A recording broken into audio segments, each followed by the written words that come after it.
Good afternoon, everyone. Welcome to this week's meeting of the Hamilton Rotary Club. And I'd like to ask George Johnson, who's our program chair, to come up and introduce our guest speaker today. Thank you, George.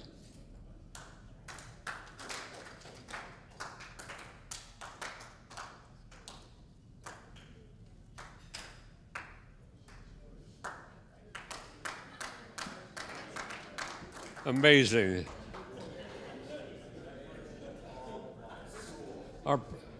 Our program today is Liz Hayden. Liz is the planning director for the city of Hamilton. Prior to this position, she worked in Hamilton's economic development department for 5 years, focusing primarily on small business development and downtown revitalization, which has happened. Liz and her husband Dan live in the Rossville Historic District with their 2 children. Danny, by the way, is the head baseball coach at Miami University. Liz is the board chair of the YWCA Hamilton and is on the Operation Pumpkin Committee. Our speaker, Liz Hayden.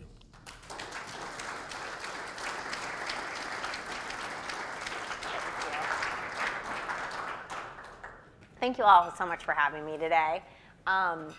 So Plan Hamilton is the city's new comprehensive plan. It replaces the Vision 2020 document, which got launched in the early 2000s. And so some of you might be very familiar with that plan. It wasn't that long ago when it was created, and this is the new plan. And basically, what comprehensive plans do is it basically, ours is asking the question, where do we want to be in 15 years? And then a good plan, which of course we hope we have a good plan, is kind of sets a roadmap for how to get there. Something that's kind of unique to this plan, although it's definitely the trend moving forward, is that this is an online plan.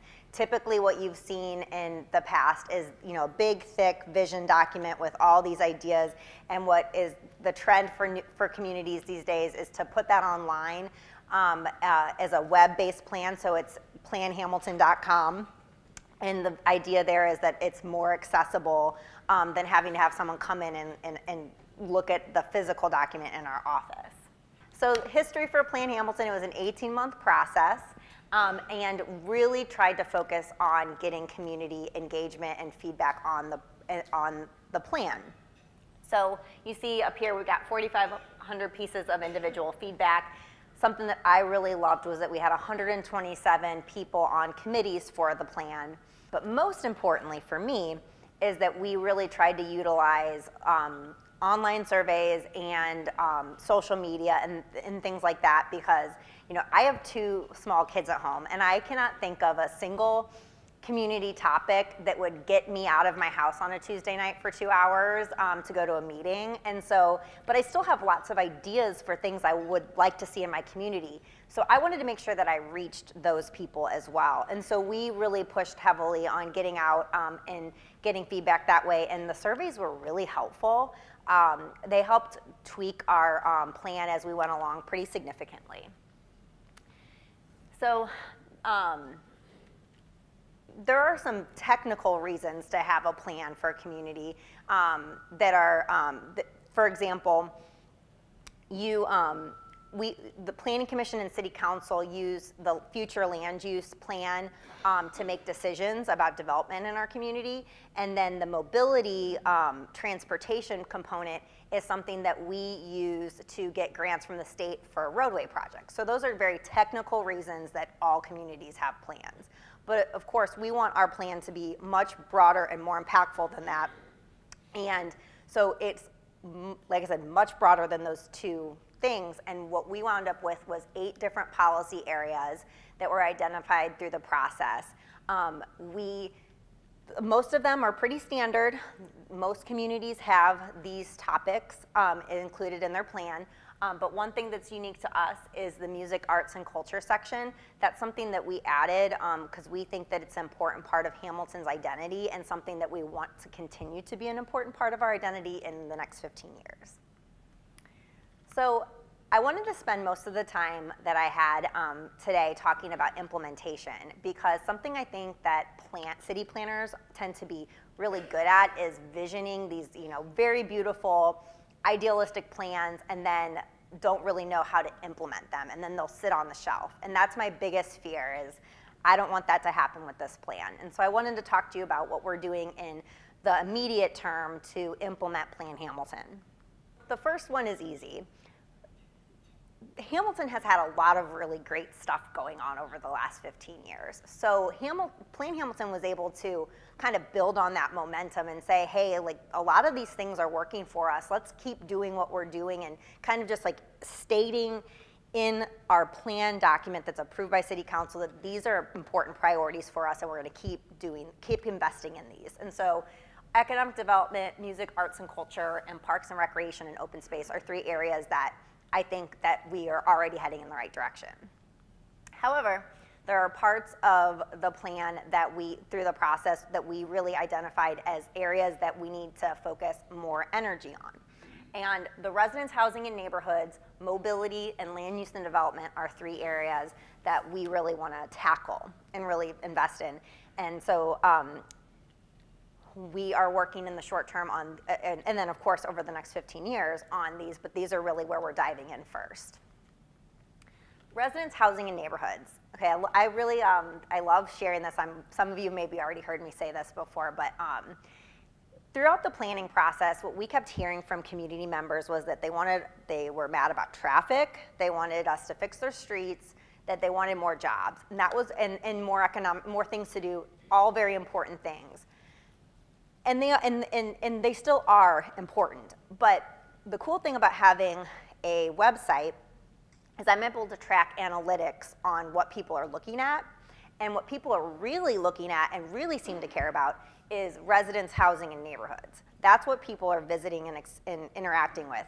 And I think that makes a lot of sense. I mean, at the end of the day, people really just want to make sure that their neighborhoods are safe, that they feel a sense of community, or whatever they feel like their neighborhood is to them and what improvements they want to see. That's really what people care about. So so Plan Hamilton got approved in March. We immediately started having some implementation conversations in April, and they were focused on having citizen involvement, because that was something that I think was such a wonderful success of the Vision 2020 plan.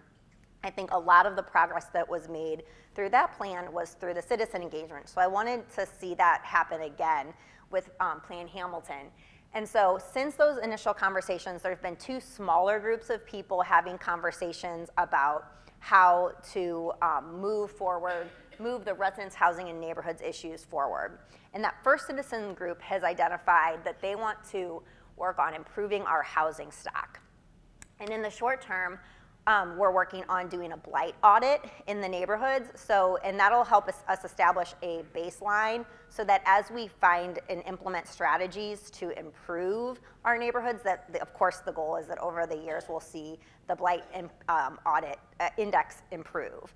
And so, we're looking at basically what we call like the stick and carrot approach to that, which is, there's sticks, how do we make our code enforcement more impactful? How do we have more teeth there for people who are not doing what they're supposed to be doing or bringing our neighborhoods down?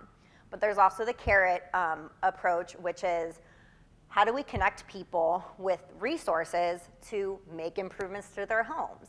And then we haven't dove into this, but I have a feeling we absolutely will need to, is how do we maybe enhance these programs? I'm sure we will not be surprised to find that some of these could do a lot more good if they were better funded.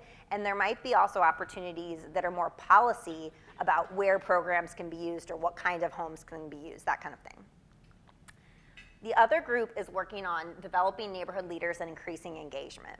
And this has been an interesting process for me, because at one of the initial meetings that we had, Frank Downey, who is a very strong leader in the 17 Strong group and also in his Lindenwold neighborhood, brought up, hey, I'm leading efforts in Lindenwold, and I actually don't have any training. I don't know how to run a meeting. I don't know how to, engage and recruit and build up new leaders. And it was just this like light bulb moment for us to be like, we could make 17 Strong even more impactful if we gave them the right tools to do the things that they need to do. So that's one of the things that this group is working on. Another thing is increasing 311 usage. If you have not used the 311 system, download the 311 Hamilton app immediately, because it is a great way to be kind of the eyes on the street for us to, let us know if there is a street light out on your street, if there's a pothole, if your neighbor's grass is really tall and you don't want to have an awkward conversation with them about it. It's a wide variety of things that are non-emergency but really important. Like I said, it is those are the kinds of things that impact people's quality of life, and this is a tool to make change, and so we want to make more people aware of it. We really want to increase the usership of it. And finally, my Hamilton resident portal, kind of same thing as 311. Amazing resource. It is basically most of the most common reasons that people are interacting with government. You can put 311s in, you can pay your utility bill, you can learn about 17 Strong, you can look at a zoning map, you can look at your recycling schedule. It is a million different things all in one place, and to be honest, I don't think people really know about it. And it might not be the most intuitive thing to even get to. And then there's also some conversation from the citizen group. They very nicely suggested that we could even improve some content on there to make it more relevant. So there's a lot of things that they want to do around that to make it the best tool it can be for our community. So this is a new thing. I'm not sure if you all saw, but the city recently announced that we're going to establish a Department of Neighborhoods. And I'm not saying that Plan Hamilton is like the reason that this happened, but it certainly has contributed. I think 17 Strong is the roots for all of this, but the city has really realized that we need to really dig in and invest in our neighborhoods. And this new Department of Neighborhoods is a commitment to do that. And you can see the list of things that they are going to be in charge of. And right now, these things are kind of happening in different parts, not combined. So this is going to really make them more effective. And I was reading the press release on the neighborhoods, and I wanted to read you a sentence from it that kind of talks about what their goals are. With all of the efforts of the new department, in the coming months, residents can expect to have improved access to information, improved communication from the city, and improved involvement in neighborhood improvements and volunteerism efforts.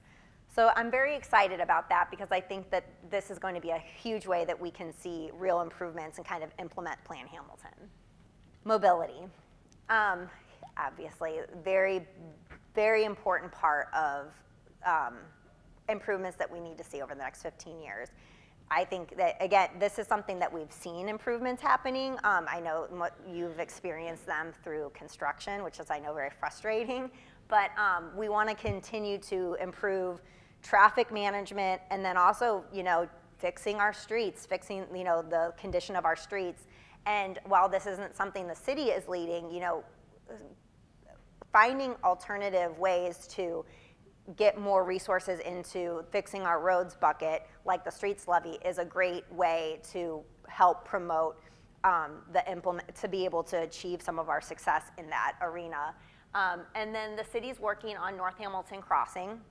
Very preliminary steps to explore that project, but we brought together a cross-departmental team to start going after state and federal grants to start that process. And that's something that we haven't always done. We've kind of relied heavily on just our infrastructure team, which is our engineers, and they're amazing, but there are people in the city that have marketing backgrounds or know how to write grants and kind of like tell that story that's so important to get money. So pairing, those people that have the marketing skills with the people that with the engineering know-how to, I think, makes our chances of getting funding so much stronger. So I'm very excited about that.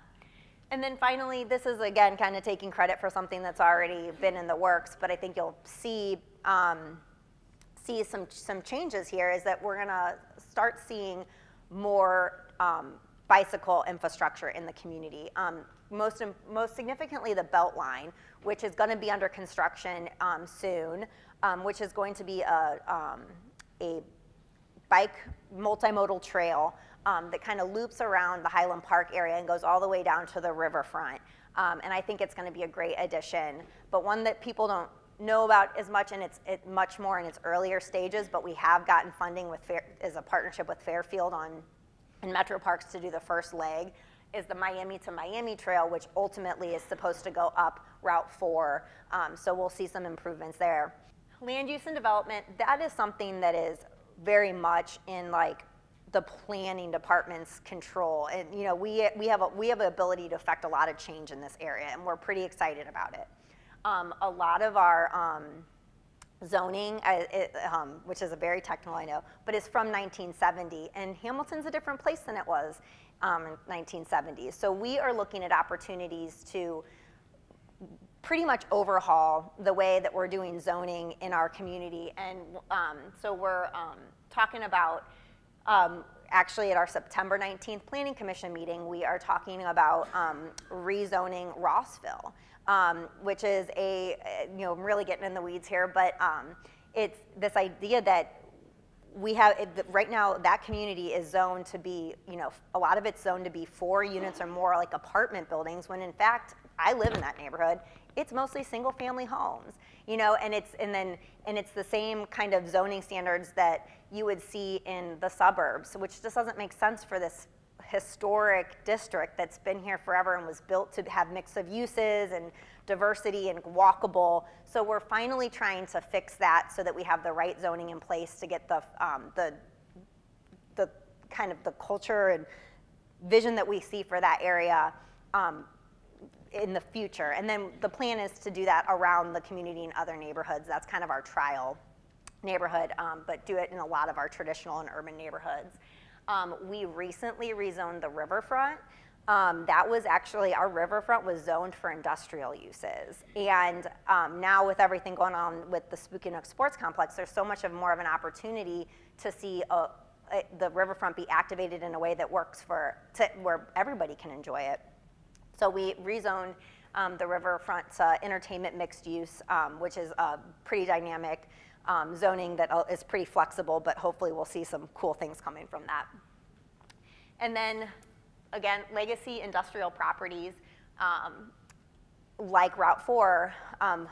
Route 4 is actually still zoned industrial, even though if you drive down it, it's very clearly a commercial district. So just fixing some of that kind of stuff. We're also kind of trying to do more neighborhood planning. So 2 years ago, we did a Lindenwold corridor study, and then this year, we completed with Miami students a second ward study, and we'd like to keep doing that throughout and because Plain Hamilton, with the exception of a couple target areas, which I'll talk about in a minute, is very like 30,000 foot level across the city.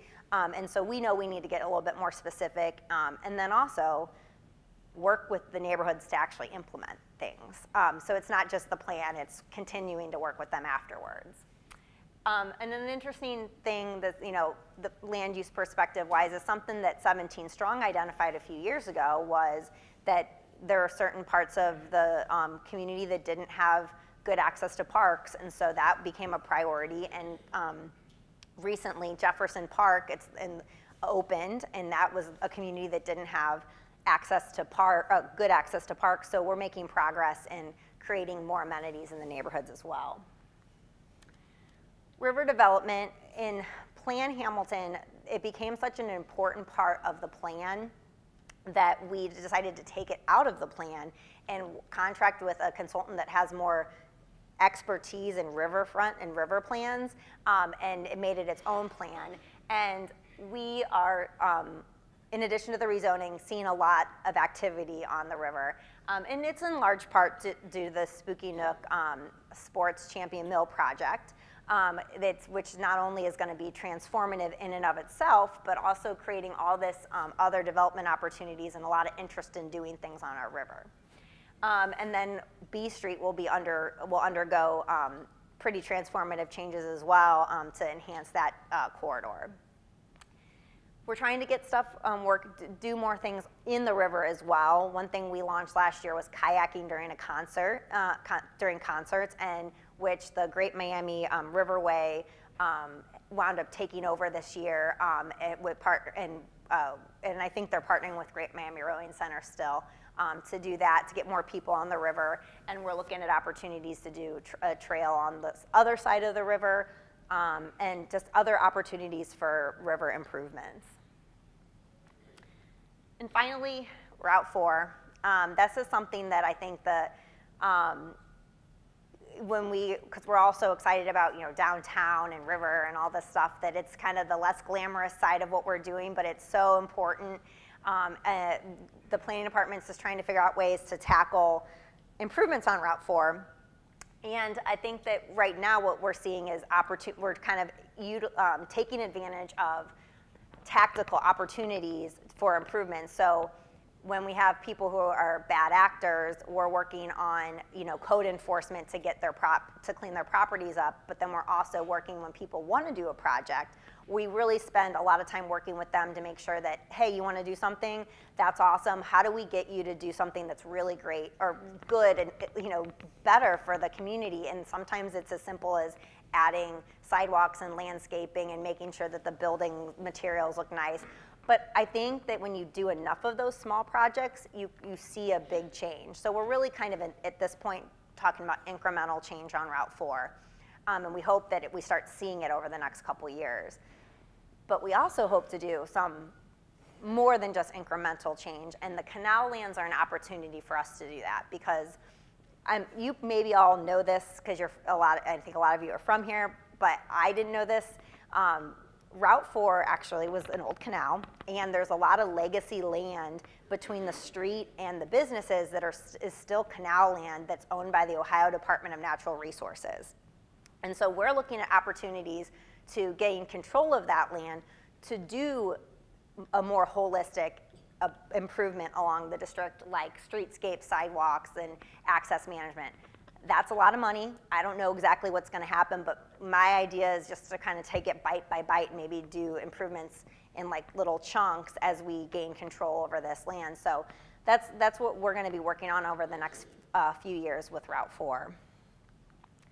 So, we're going to be tackling everything, in our plan over the next 15 years, but I wanted to kind of highlight the stuff we're kind of hitting the ground running on and trying to see some positive change on in the short term.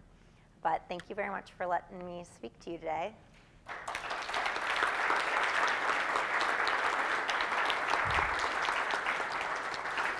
Any questions for Liz? What part of Route 4 is canal land owned by the state?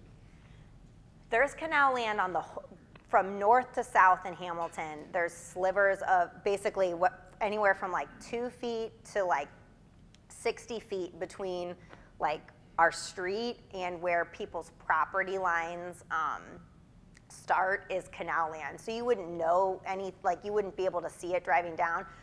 In the worst case scenarios, people have actually built buildings on it, and that's going to be really hard to work with. But in a lot of places, it's like, yeah, we're going to have a lot of conversations that we're going to have to do. And there's opportunity to sell it back or get it to people, not sell it back, but give it back to them or whatever. We've got paths forward with everything. But, but a lot of times it's either grass or parking lot or, it's a mixture of things. You wouldn't see it, but there's a lot of people that are kind of, for lack of a better term, like squatting on it, I guess.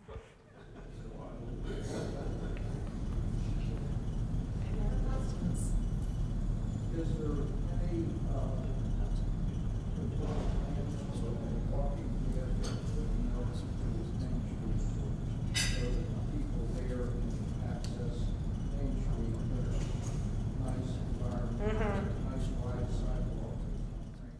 I am very passionate about that, and I'm not saying I'm going to win this one either, but yeah, I mean, so what the initial vision was on B Street. It was going to be a 12-foot multimodal path down from Spooky Nook to Main Street.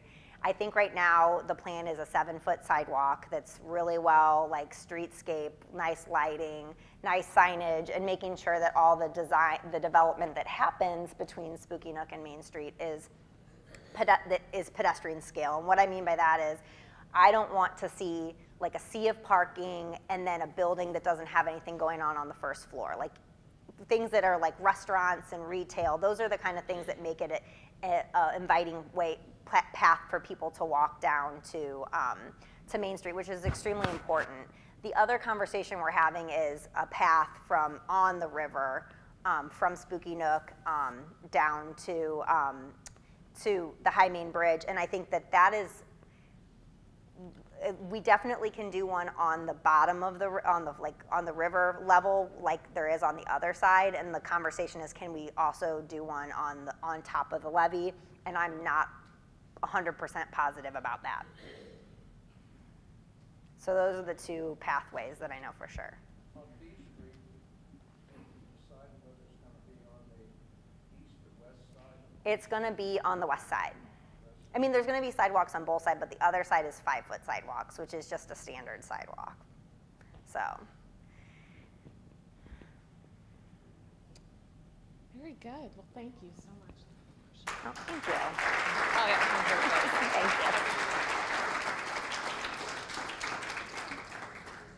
Thank you. Thank you.